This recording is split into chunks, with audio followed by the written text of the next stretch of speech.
Monsieur le Président de la Chambre des représentants du Royaume du Maroc, Mesdames et Messieurs les Présidents du Parlement des États africains de l'Atlantique, honorables invités, Mesdames et Messieurs, c'est avec un immense honneur que je prends la parole aujourd'hui devant cette auguste Assemblée.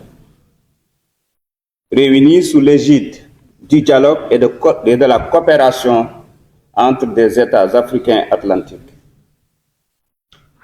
Je tiens tout d'abord à exprimer ma profonde gratitude à mon homologue cher frère, M. Rachid Talbi El Alami, pour son invitation et l'excellence de l'accueil qui m'a été réservé, ainsi qu'à ma délégation. Je ne saurais commencer mon allocution sans transmettre les salutations les plus chaleureuses et fraternelles de son Excellence, M. Bassirou Diomaye Diakhar Faye, président de la République du Sénégal, à Sa Majesté le roi Mohamed VI.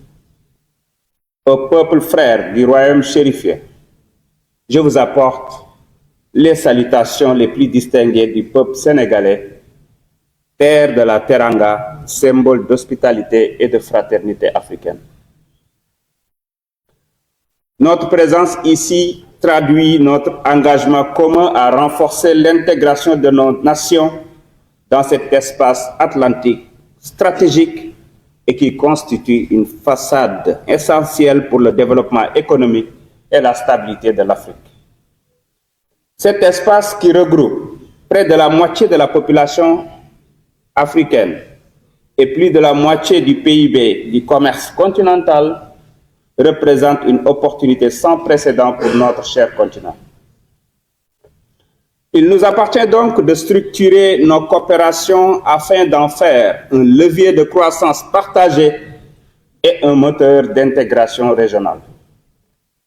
Le Royaume du Maroc, sous la conduite éclairée de Sa Majesté le roi Mohamed VI, a su proposer une vision ambitieuse, fondée sur la conviction que seule une action collective permettra de transformer cette façade atlantique en un pôle stratégique de développement. Ce pôle reliant l'Afrique à l'Europe et l'Amérique du Sud. Le Sénégal salue et magnifie cette initiative porteuse d'avenir et réaffirme sa volonté de jouer un rôle actif dans le processus, dans un esprit de partenariat et de solidarité africaine.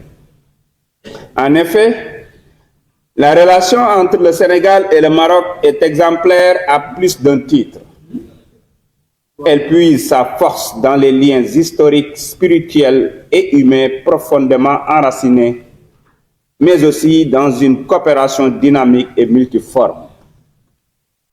Nos deux pays partagent une vision commune du développement africain, fondée sur la solidarité, l'intégration et la souveraineté économique. Le Maroc est aujourd'hui un partenaire stratégique du Sénégal, notamment dans les domaines des infrastructures, de l'énergie, de l'industrie, de la finance et de la formation. Au-delà de cette coopération bilatérale fructueuse, nous avons une responsabilité plus large, mon cher frère, celle de bâtir ensemble une façade atlantique africaine intégrée et prospère. Pour y parvenir, plusieurs axes stratégiques doivent guider notre action collective. Le premier axe est celui de notre participation aux décisions stratégiques qui façonneront l'avenir de notre espace maritime. Il est impératif que nos États soient pleinement impliqués dans l'élaboration des grands projets structurants, en veillant à ce que nos intérêts nationaux et régionaux soient pris en compte. À travers nos parlements, nous devons encourager la mise en place de cadres législatifs favorisant l'investissement et la coopération afin d'assurer une gouvernance efficace et inclusive de notre espace atlantique. Le deuxième axe concerne notre capacité à nous intégrer pleinement aux chaînes de valeur et aux flux commerciaux. Le Sénégal est déterminé à positionner ses infrastructures portuaires comme des hubs essentiels dans l'architecture logistique de la façade atlantique. Nous devons œuvrer ensemble à la mutualisation de nos ressources et à l'optimisation des corridors de transport, notamment pour inclure les pays du Sahel qui, bien que dépourvus de littoral, doivent pouvoir bénéficier des opportunités offertes par l'Atlantique. Le troisième axe porte sur la sécurité et le développement de l'économie bleue. Notre coopération maritime ne peut se limiter aux aspects économiques. Elle doit également intégrer des enjeux cruciaux tels que la préservation de nos ressources halieutiques, la promotion d'une pêche durable et la gestion concertée des défis environnementaux et sécuritaires. La protection de nos océans et de notre biodiversité est un impératif pour garantir une exploitation responsable et pérenne de nos richesses maritimes. Le quatrième axe, enfin, concerne le développement de la connectivité énergétique et des infrastructures stratégiques. Le projet de gazoduc Nigeria-Maroc est un exemple concret de l'importance d'une intégration énergétique régionale. Ce projet, qui reliera les zones de production de gaz du Golfe de Guinée à l'Europe en traversant plusieurs pays ouest-africains, constitue non seulement le plus long gazoduc du monde, mais aussi le plus grand projet de coopération de notre cher continent.